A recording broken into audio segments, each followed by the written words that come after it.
Shang and Zhou, China.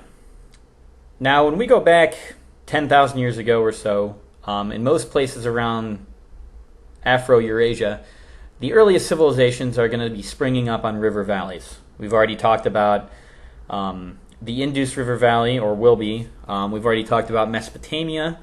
And when we look at East Asia, they're no exception. The earliest settlements and civilizations and Neolithic settlements that we see about 5000 BC are going to be on the Yellow and Yangtze River valleys.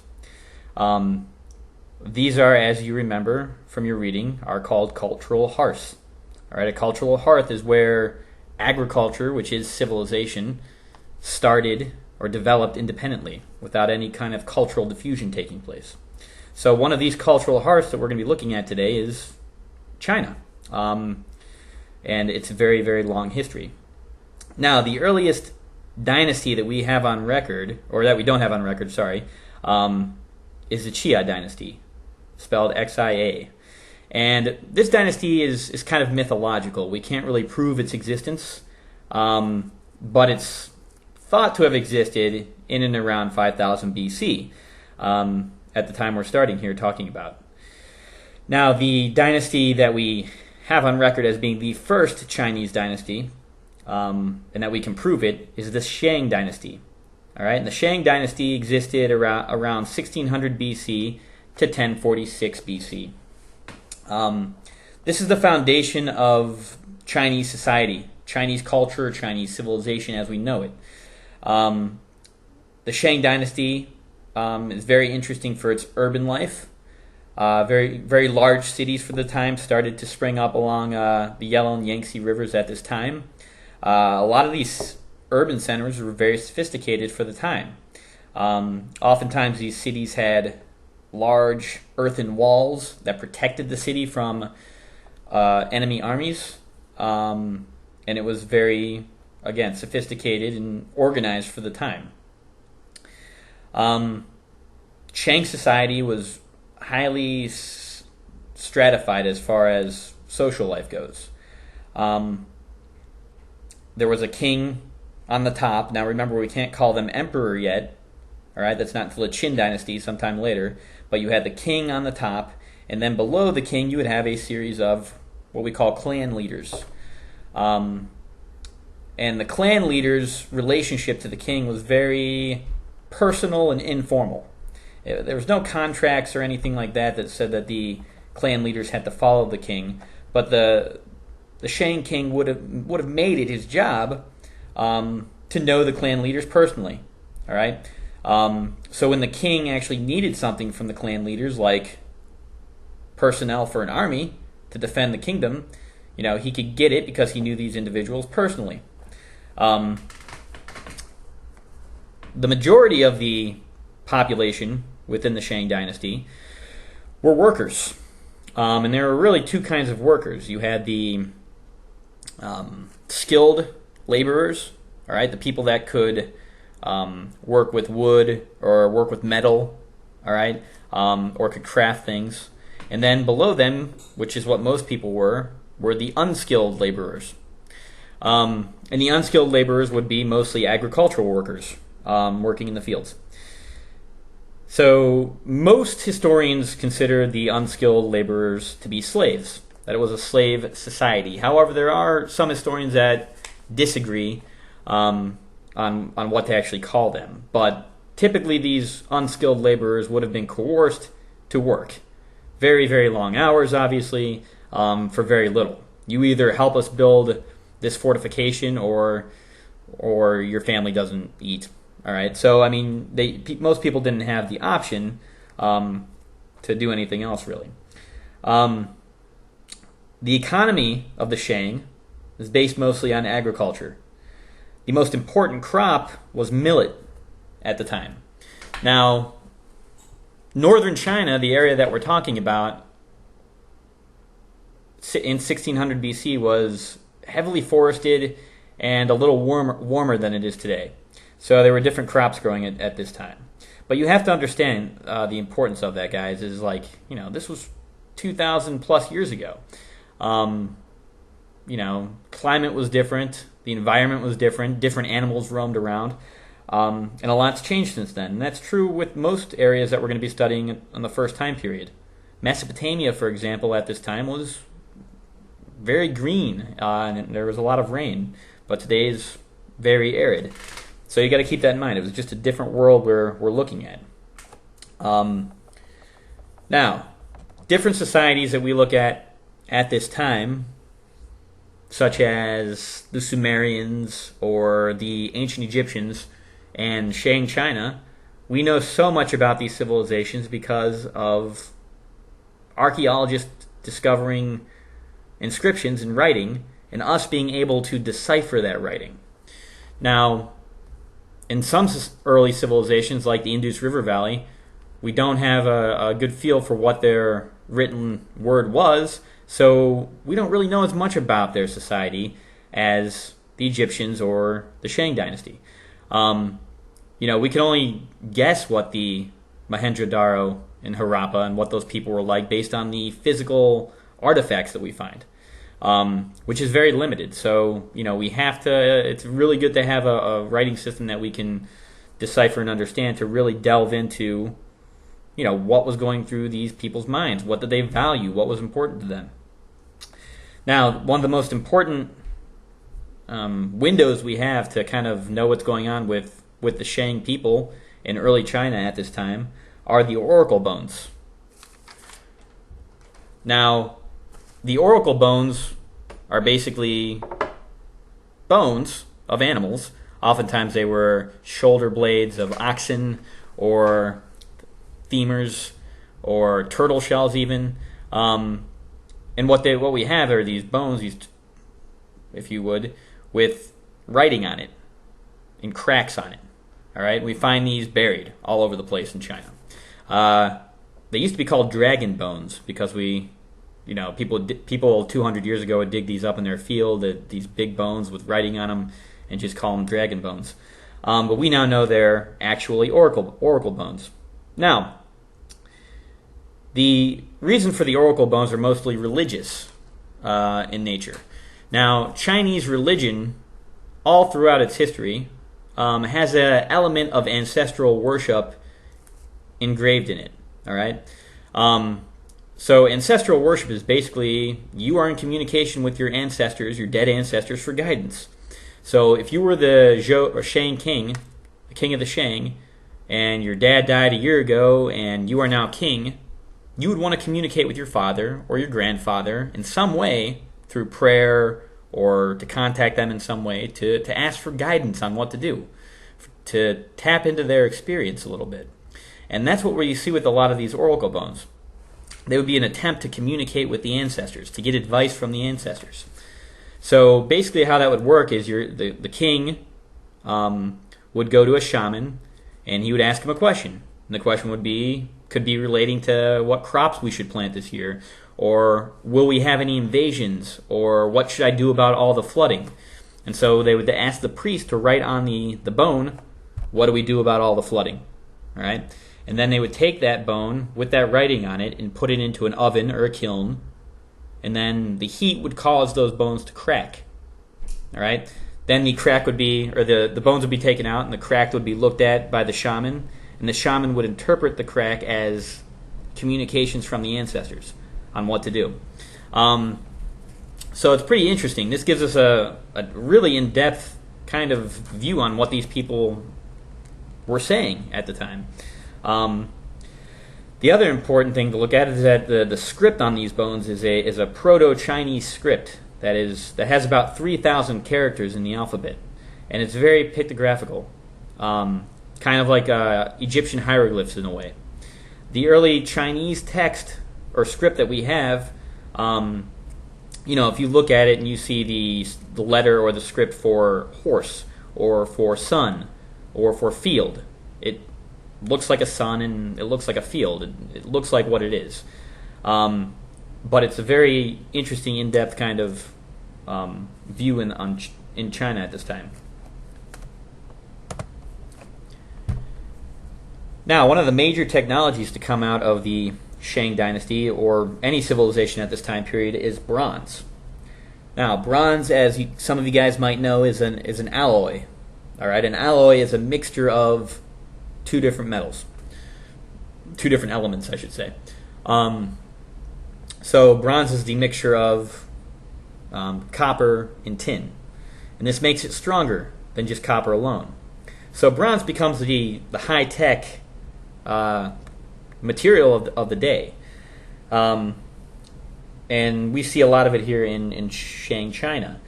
Now, it's believed that China independently invented metallurgy, okay, the discovery of metal and how to work with it, and therefore independently discovered bronze. So it becomes a very important skill and industrial, well, I shouldn't say industrial, but manufactured product in China at the time. Now, bronze during the Shang Dynasty is basically only for the rich and the upper class. It's the kings and the clan leaders that hold on to the means of production, if you would, and they're the ones that reap the benefits. They get the bronze itself. So it's going to be the kings and the clan leaders that have the bronze weapons, that have the bronze decorated vases and vessels in their homes, and it's going to be a very important product.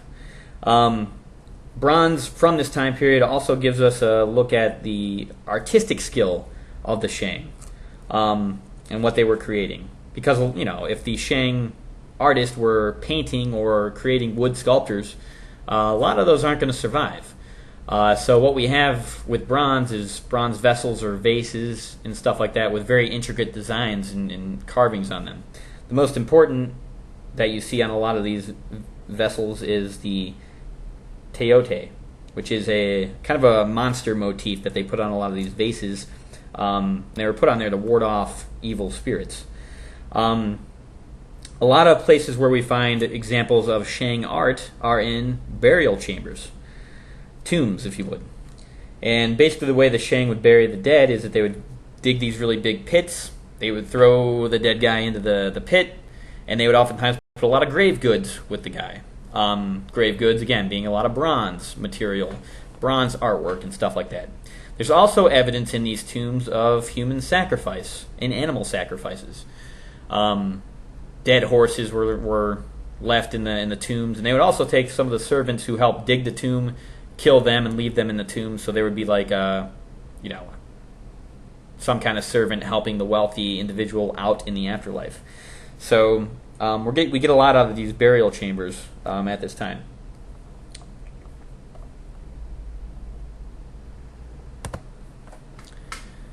Now, during the later Shang period, what we're going to see is kind of a political weakening. Kings that are not very strong. Clan leaders that kind of go against the king himself. But throughout the dynastic system in China, again, up until about 1911, that is how you're going to see a kind of a dynasty go out, typically. They're going to lose political authority, not maintain control very well, and therefore they've lost the mandate of heaven, if you would. So that means, there's another group that comes in and is going to take over. So in and around 1122 BC, you're going to have another group of people known as the Western Zhou. Now, the Western Zhou existed not too far west of where we have the main Shang heart of operations going on. They weren't Central Asian in ethnicity. They weren't Mongolian or Turkic. They were basically of the same ethnic stock as the Shang. But basically you're going to have this up-and-coming Western Zhou state kind of start to dominate affairs in China. The proximity of the Western Zhou state to the Shang Dynasty allowed a lot of ideas, political ideas, technology ideas, cultural, linguistic characteristics, all these characteristics of culture spread from the Shang to the Western Zhou. So by the time the Western Zhou really get established, they're going to have they pretty much got all their political know-how and how to control large populations and how to build up a military from the Shang themselves. So the Shang are going to the Western Zhou are going to build up a very strong administrative network within their up-and-coming kingdom. But the Shang viewed the Western Zhou as basically just a barbaric people that lived to the west. Now, the Zhou leaders, the kings, are going to take advantage of the Shang political deterioration. This reaches a climax when King Wu of the Zhou fight the Shang at the Battle of Mui. The Shang are defeated, basically, and you have King Wu establishing himself as leader of, or king of, this area that was formerly under Shang control. Now, why would this guy say he could be in charge? When we look at this change in power from the Shang to the Zhou, we have to look at the idea of what political legitimacy is and what that means. All right, so if I'm king over a classroom, why? What makes me king? All right, you guys aren't just going to follow me for no reason, but what gives me authority? All right, so that's what we have to look at. With European kings in the early modern period, it was called the divine right of kings, in which the king basically would say, well, I was born king, God made me king, so therefore I'm king, period. In democracy, it's derived from the people, okay, in various ways. So in China, we got to look at what makes a king, and later on an emperor, or a specific dynasty, what puts them in charge? Why do people listen to them? So we get this idea of the political concept known as the mandate of heaven at this time. Now, if you're king and you're in control, and we're following this idea of the mandate, you would want to make sure that all of your citizens within your kingdom are happy, that you don't have floods, that you don't have barbarian invasions, that you don't have crop failure, that you don't have famine. If you're doing all of these things and making sure none of those bad things happen, your people are going to be happy. And therefore, in most people's eyes, you've maintained the mandate of heaven. All right? That the ancestors up in heaven are making it okay for you to be in control because you're doing a good job, and it's reflected in that. All right? But the minute you start to have floods or famine or disease or barbarian invasion, these are signs from heaven that you've lost the mandate. All right? That you're that you shouldn't be in charge anymore. And therefore, your political rivals are going to, take advantage of that. And they're going to try to gain the mandate of heaven. So it's in your best interest as a ruler in China to maintain that mandate. Keep the people happy. You're going to be in charge longer. And this is exactly how the early Zhou leaders make their takeover from the Shang legitimate. All right? And so we have the establishment of the Zhou Dynasty, which will end up being the longest dynasty in Chinese history. However, unfortunately for King Wu, he was the first Zhou emperor, he dies pretty soon after taking over, after the battle. And they kind of break with tradition here, the Zhou. The Shang leaders, when the Shang king would die, it oftentimes would go to the next eldest brother to be king. What the Zhou do here is, once King Wu dies, it goes on to his son, King Zheng. And this kind of sets the precedence to how succession is going to happen in China from here on out. That's going to go to the next son, the eldest son. So King Zheng is the next king in charge of the Zhou dynasty, but he's a minor, he's just a kid. So the Duke of Zhou is basically this guy who's running the show in the name of the king, I guess. And the Zhou still have to consolidate a lot of power. They need to, they need to be in charge. So what they end up doing, and it's a pretty genius move, is that they take a lot of the Shang clan leaders and people in the Shang dynasty that had title and land and power, and they ask them to come over and be part of the Zhou dynasty by giving them title under the Zhou.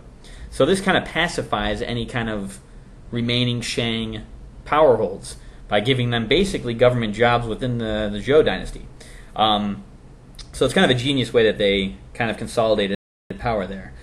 And what we're going to have under the Zhou is kind of a more feudalistic society, a proto-feudalistic society, with the king on top and territorial leaders underneath him. And the territorial leaders obviously answer to the king. But again, it's still in a really informal kind of way. So, the end of the Western Zhou period ends in around 771, when the Zhou are forced to move their capital from the west to the east to avoid the barbarians. And that's where we're going to have kind of a change here.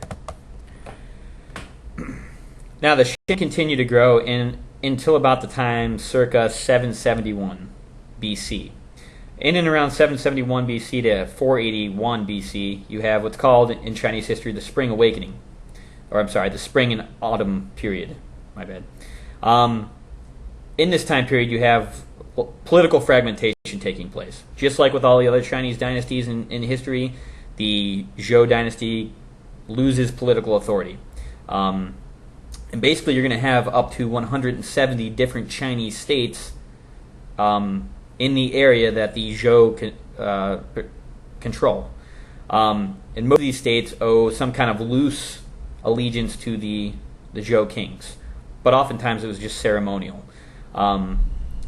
So towards the end of the Spring and Autumn period, you're going to have 7 really powerful, important states left: the state of Qi, state Yi, Qin, Jin, Chu, and Zhou. And basically, these 7 states are going to be jockeying for who's going to be in control of China. And they're always going to be fighting each other. Now, a lot of what's going on with this period of unrest with these different Chinese states is that you're going to have a lot of technological and military advancements at this time.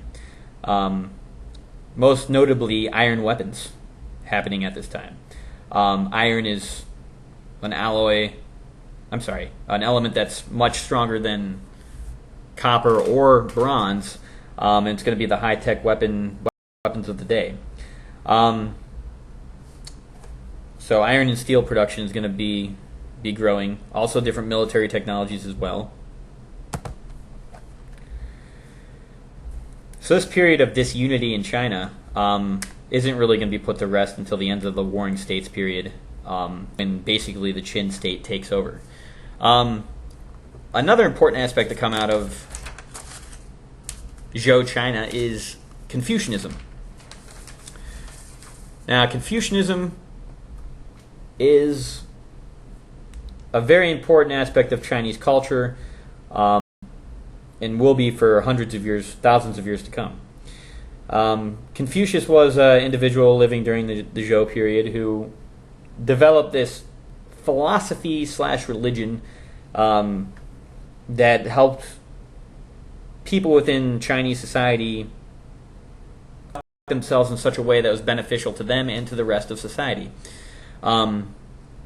So it's very important that you don't really call Confucianism a religion. Again, I stress philosophy/religion because it's different from any kind of Western-style monotheistic religion that you can think of. Confucius wrote a lot of these ideas and guidelines in the Analects. And throughout the Analects, if you read it, it tells you how to become the perfect man. And basically, the way it's kind of, drawn out a little bit is that you as an individual have a place within your family, all right, as well as your society. So if you look at the family really quick, you are the father, and you have certain responsibilities as the father. You have certain responsibilities as the son. And so if you follow the guidelines on what you're supposed to do as perfect son, all right, following all these Confucian guidelines, you will become the perfect father. And then you have perfect father guidelines to follow. If you follow the perfect guidelines on how to be a father, you fit into the society perfectly. And if everybody in that society follows these guidelines, every father, you have the perfect society. If everyone's a perfect man, you're going to have a perfect society, and everything's going to be harmonious. So Confucianism is very influential Chinese philosophy, and to some a religion at this time. And it's going to continue to influence China to this day, without a doubt.